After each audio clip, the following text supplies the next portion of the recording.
Assalamualaikum warahmatullahi wabarakatuh. Kami dari kelompok 3 ingin menjelaskan mengenai teori behaviorisme yang mencakup teori Pavlov, Skinner, dan Watson. Nah, sebelum itu, izinkan saya memperkenalkan anggota kelompok 3,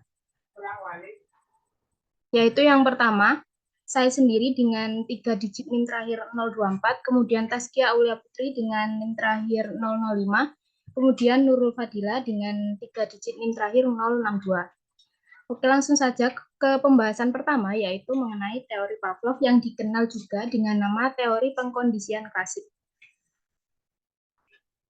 Nah, Ivan Pavlov ini bukan merupakan ahli psikologi, melainkan seorang dokter dan ahli fisiologi dari Rusia. Nah, beliau ini juga menjadi pemenang Nobel untuk bidang fisiologi dan kedokteran pada tahun 1904.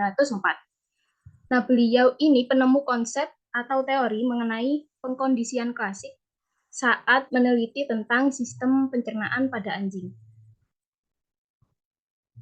Langsung ke eksperimen yang dilakukan oleh Pavlov. Nah, pada kondisi awal yang pertama, Pavlov itu memberikan makanan kepada anjing, kemudian Pavlov mengobservasi bagaimana respon yang dilakukan oleh anjing tersebut. Dan ternyata anjing tersebut itu mengeluarkan air liur. Nah, kemudian yang kedua, kondisi awal yang kedua, itu Pavlov membunyikan bel kepada anjing tersebut. Hasilnya tidak terdapat respon apapun. Jadi tidak mengeluarkan air liur, karena wajar ya, mungkin anjing juga mengeluarkan air liur jika dibunyikan bel saja. Kemudian Pavlov ini melakukan pengkondisian, yaitu beliau membunyikan bel, kemudian memberikan makanan, kemudian mengobservasi apa yang terjadi pada anjing tersebut. Nah, ternyata anjing tersebut mengeluarkan air liur karena ya anjing tersebut itu melihat sebuah makanan. Pasti otomatis anjing tersebut merasa lapar. Kemudian ini tuh dilakukan berkali-kali. Jadi pengkondisian ini dilakukan berkali-kali sehingga akibatnya ketika Pavlov itu membunyikan bel, maka anjing tersebut otomatis itu mengeluarkan air liur karena sudah tertanam pada sistem perilaku si anjing tersebut. Anjing tersebut bakal berpikir akan ada makanan ketika bel tersebut dibunyikan. Ini ada link untuk contoh eksperimen dari Pavlov. Mungkin teman-teman tertarik untuk melihat, silakan klik link di bawah. Kemudian lanjut ke unsur-unsur dalam classical conditioning Pavlov. Ada 4 unsur. Ini dapat dilihat juga di awal tadi telah disertakan di gambar-gambar yang sudah saya jelaskan.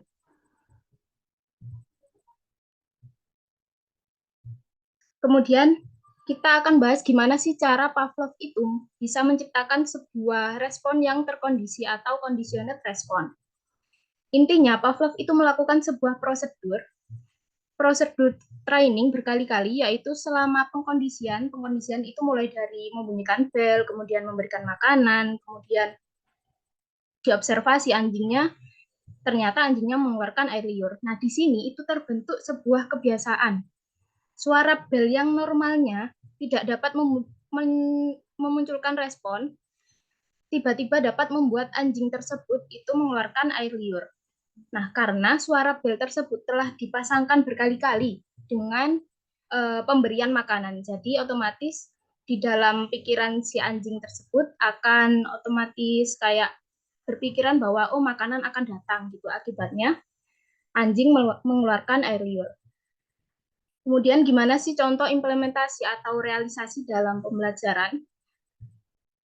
Nah, salah satu contohnya itu adalah ketika guru ingin semua siswa menguasai sebuah materi matematika tertentu.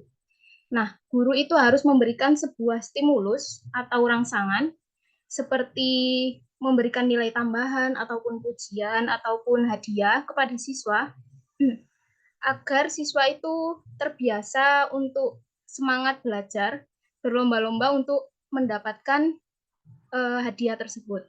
Nah, hal ini jika terjadi berulang-ulang, maka siswa itu akan terbiasa berlomba-lomba untuk belajar, meskipun nantinya tidak lagi diberikan hadiah oleh guru. Jadi sesuai dengan teori Pavlov tadi, akhirnya nanti terbiasa sehingga siswa itu tidak lagi mengharapkan hadiah dari guru.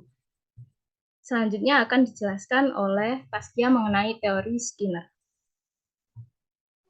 Baik, berikutnya saya akan menjelaskan tentang teori Skinner. Lanjut.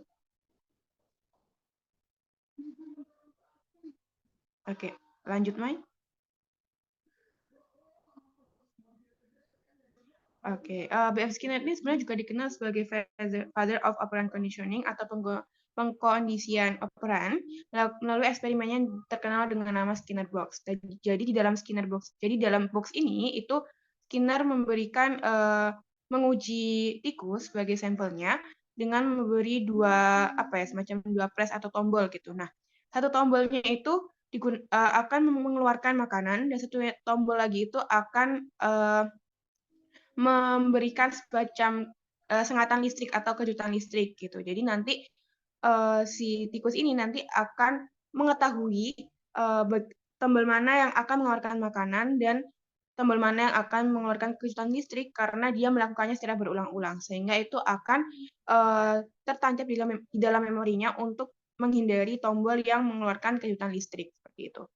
Lanjut.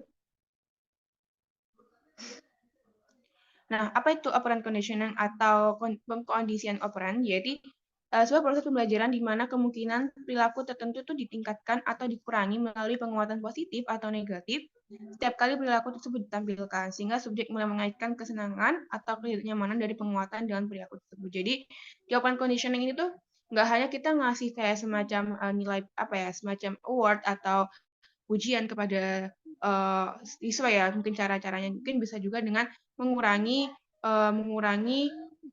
suatu tingkah laku seseorang untuk orang itu tidak mengulanginya lagi sebagai bentuk dari hukuman atas apa yang telah mereka lakukan. Jadi operant conditioning itu dari contoh tikus tadi itu mereka si tikus ini nanti dengan adanya kejutan listrik itu dia mengurangi frekuensi dia dalam menekan tombol kejutan listrik dan menambah frekuensi dia untuk mencet tombol atau press yang mengeluarkan makanan. Lanjut. Jadi operant conditioning ini terdapat 4 unsur, yaitu yang pertama positive reinforcement, negative reinforcement, positive punishment, dan negative punishment. Nah, positive reinforcement ini adalah suatu stimulus yang ditambahkan ke lingkungan untuk menyebabkan peningkatan respons sebelumnya. Sedangkan kalau negatif itu kayak memberikan stimulus yang tidak menyenangkan untuk nantinya menghilangkan kayak menyebabkan peningkatan probabilitas bahwa respons sebelumnya akan diulangi di masa depan. Jadi kayak semacam mengurangi lah istilahnya kalau negatif, kalau positif itu menambahkan. Kalau positif punishment itu merupakan melemahkan respon melalui penerapan stimulus yang tidak menyenangkan, dan negatif punishment itu penghapusan sesuatu yang tidak menyenangkan. Jadi contohnya kalau misalkan positif reinforcement itu kayak tikus putih gitu, dia dikasih pizza, kasih burger gitu. Nah, nanti dia tuh akan meningkatkan semangat dia tuh untuk kayak tadi misalkan untuk mencari makanan kayak gitu. Terus kalau misalkan negatif reinforcement itu kayak tadi tikus putih itu dikasih sengatan listrik gitu. Nah, dia tuh nanti kan akan mengurangi kebiasaan dia untuk menekan tombol tadi kayak gitu. Terus kalau positive punishment itu contohnya kayak misalkan kamu dikasih hukuman sama orang tuamu untuk mencuci piring gitu ya, mencuci piring atau mungkin kasih hukuman untuk mengerjakan remedi kayak gitu. Nah, itu gunanya nanti untuk menghindari kejadian misalkan dapat nilai jelek kayak gitu. Nah, kamu akan mengurangi kebiasaanmu untuk mendapatkan nilai jelek karena kamu nggak mau dapat hukuman itu gitu. Nah, kalau misalkan negatif punishment itu kayak misalkan kamu tuh dilarang untuk megang HP gitu karena kamu dapat nilai jelek. Jadi intinya kamu dilarang memegang HP, berarti kamu dihilangkan kebiasaan kamu untuk menggunakan HP sebagai hukuman kamu agar tidak mengulangi nilai jelek itu kayak gitu. Lanjut.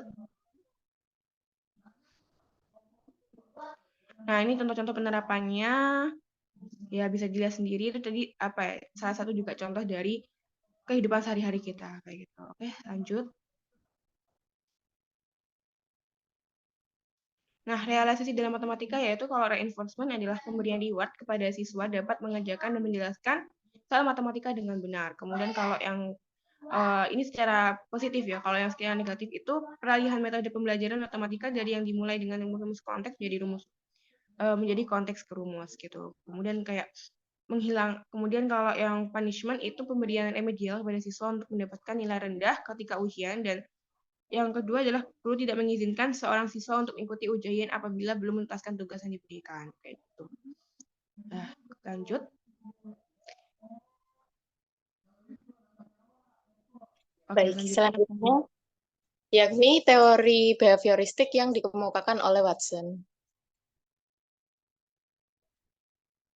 Nah, J.P. Watson ini memunculkan teori behaviorisme itu di tahun 1913, yang mana beliau ini mengungkapkan bahwa segala perilaku manusia itu, baik emosi maupun aktivitas fisik, itu sebenarnya ilusi yang berasal dari stimulus serta respon yang didapatnya.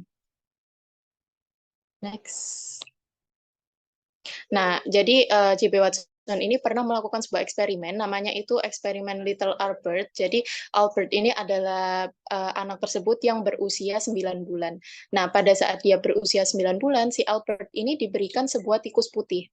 Awalnya Albert itu tidak memberikan respon tertentu terhadap tikus putih itu. Tetapi kemudian ketika si Albert ini hendak mendekati tikus putih itu, dari belakangnya itu diberikan stimulus berupa suara yang sangat keras. Sehingga akhirnya kan bayi Albert ini merasa kaget ya. Oleh karena itu, karena stimulus ini diberikan secara terus-menerus, makanya menimbulkan respon bayi Albert itu dia takut karena setiap kali dia hendak mendekati tikus putih, muncul suara keras, sehingga akhirnya menimbulkan respon si bayi Albert ini juga takut terhadap si tikus putih itu. Nah, jadi hal ini juga berlaku sama bahwa ketika bayi Albert ini diberikan benda lain, misalkan boneka beruang, lalu ketika dia diberikan stimulus yang sama berupa suara keras dan itu dipasangkan, maka akan menimbulkan rasa takut juga terhadap benda tersebut. Lanjut.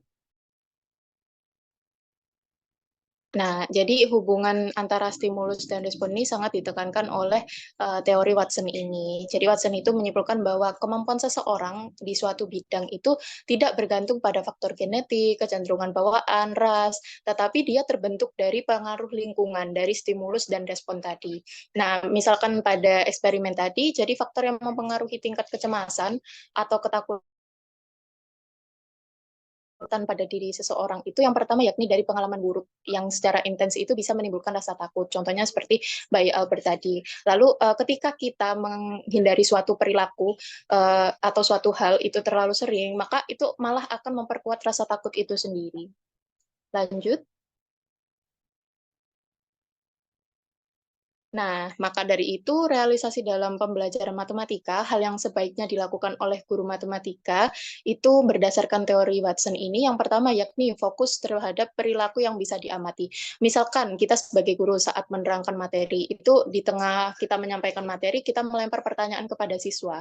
Untuk apa? Untuk mengecek apakah siswa tersebut benar-benar memperhatikan penjelasan kita atau tidak. Lalu kita juga bisa merespon siswa yang mengangkat tangan sebagai bentuk apresiasi kita atas dia yang sudah mendengarkan kita dengan baik dan berani untuk berjalannya. Yang kedua yakni pembelajaran berbasis stimulus dan respon. Contohnya yakni kita harus mengecek dulu materi prasyarat siswa sebelum memulai untuk materi baru. Kenapa? Karena ketika materi prasyarat tersebut belum sepenuhnya dipahami oleh siswa, kita bisa memberikan respon seperti kita mengulang kembali sebentar materi prasyarat tersebut, baru kemudian kita melanjutkan ke materi yang baru. Lalu nomor 3 yakni penggunaan penguatan dan hukuman. Seperti yang sudah dijelaskan tadi, guru bisa memberikan reward maupun punishment sesuai dengan tindakan yang dilakukan oleh siswa tersebut di dalam kelas. Dan yang terakhir yakni penggunaan pembelajaran asosiasi. Misalkan pembelajaran secara berpasangan untuk memasangkan siswa yang memiliki kemampuan matematika rendah dengan siswa yang memiliki kemampuan matematika tinggi. Tujuannya untuk apa? Supaya siswa yang memiliki kemampuan matematika rendah itu bisa mendapatkan motivasi atau stimulus dari siswa yang memiliki kemampuan matematika tinggi, sehingga respon siswa tersebut bisa berubah seiring waktu. Lanjut. Nah, kelebihan dari teori Watson ini sendiri itu dia menekankan penilaian terhadap perilaku siswa. Jadi penilaiannya itu lebih didasarkan pada perilaku siswa yang bisa diamati, seperti itu. Nah, kemudian kekurangannya sendiri karena teori ini menekankan pada perilaku, maka kekurangannya adalah mental peserta didik yang kurang diperhatikan. Akibatnya pencapaian pembelajaran itu tidak menyangkut aspek mental. Nah, mungkin sekian penjelasan dari kelompok kami. Berikut sumber-sumber yang kami gunakan untuk mengutip materi ini. Apabila dari kelompok kami ada kesalahan, kami mohon maaf. Terima kasih karena sudah meluangkan waktunya. Wassalamualaikum warahmatullahi wabarakatuh.